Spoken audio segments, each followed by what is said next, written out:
The ceasefire resolution that Russia and China just vetoed at the UN isn't actually a ceasefire.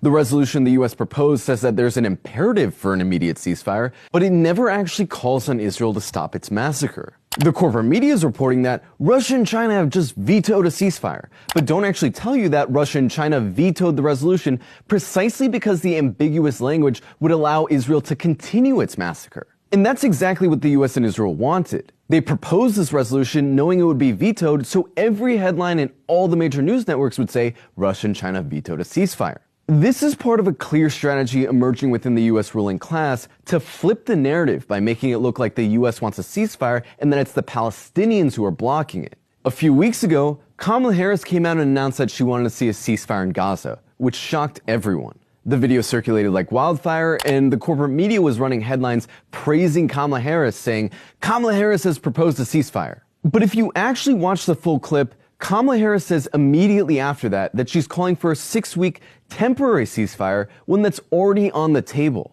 There must be an immediate ceasefire for at least the next 6 weeks, which is what is currently on the table.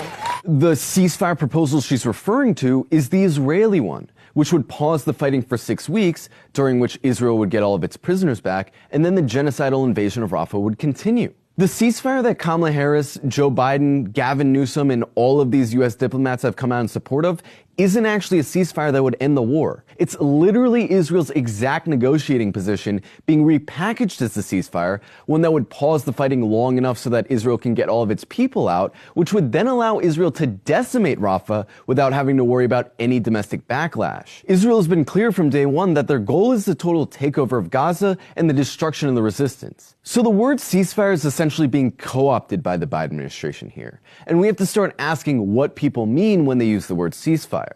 The Biden administration is trying to confuse people by saying they support a ceasefire, but the ceasefire they're proposing is completely different from the ceasefire the vast majority of the world wants, which is a permanent end to the genocide.